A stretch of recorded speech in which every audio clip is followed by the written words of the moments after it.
বিশ্বজুড়ে তুমুল আলোড়ন তৈরি করা চীনা কৃত্রিম বুদ্ধিমত্তা এআই স্টার্টআপ ডিপসিককে এই মুহূর্তে বাণিজ্যিকভাবে নিষিদ্ধ বা ব্ল্যাকলিস্ট করা থেকে বিরত রয়েছে মার্কিন প্রশাসন। একই সঙ্গে চিপ নির্মাতা CXMT সহ 100-রও বেশি চীনা প্রতিষ্ঠানকে জাতীয় নিরাপত্তার জন্য গভীর হুমকি হিসেবে চিহ্নিত করা সত্ত্বেও তাদের উপর এখনই কোনো নিষেধাজ্ঞা চাপানো হয়নি। মূলত বেইজিংয়ের সাথে চলমান প্রযুক্তি ও বাণিজ্যিক উত্তেজনা আর না বাড়াতেই ট্রাম্প প্রশাসন এই সিদ্ধান্ত নিয়েছে বলে রয়টার্সের সূত্রে জানা গেছে।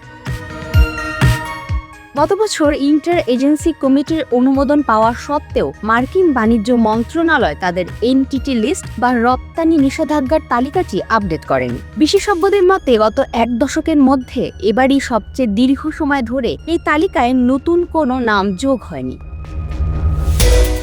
ডিপসিকের তৈরি কম খরচের এআই মডেলগুলো মার্কিন টেক হাব সিলিকন ভ্যালিকে বড়সড় ঝাঁকুনি দিয়েছিল। মার্কিন গোয়েন্দাদের দাবি ছিল এই চ্যাটবটটি ব্যবহারকারীদের ব্যক্তিগত তথ্য ও টাইপিং প্যাটার্ন চুরি করে চীনা কমিউনিস্ট পার্টি প্রোপাগান্ডা ও সামরিক গোয়েন্দা সংস্থাকে সরবরাহ করছে। একই তালিকায় থাকা শীর্ষস্থানীয় মেমোরি চিপ নির্মাতা প্রতিষ্ঠান CXMT-কে পেন্টাগন ইতিমধ্যে চীনা সামরিক বাহিনী সহযোগী হিসেবে ঘোষণা করেছে।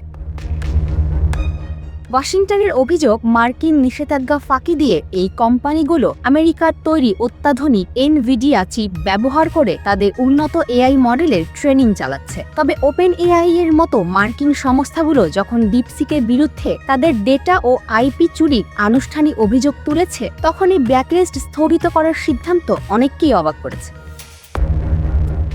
বিশ্লেষকদের মতে এটি আসলে মার্কিন প্রশাসনের একটি বড় ধরনের কৌশলগত চাল বা ডিপ্লোম্যাটিক পজ। চীনের সাথে আসন্ন উচ্চ পর্যায়ের অর্থনৈতিক ও বাণিজ্যিক বৈঠকের আগে পরিস্থিতি শান্ত রাখতে এই সিদ্ধান্ত। তবে নিষেধাজ্ঞা পুরোপুরি বাতিল করা হয়নি, বরং ফাইলটি আপাতত ঝুলিয়ে রাখা হয়েছে। যদি চীন বা তাদের এই এআই জায়ান্টগুলো আমেরিকার লাল রেখা অতিক্রম করে, তবে প্রশাসন যে কোনো মুহূর্তে এই 100-টিরও বেশি টেক জায়ান্টের ওপর একযোগে নিষেধাজ্ঞা জারি করে তাদের বৈশ্বিক বাজার দিতে পারে।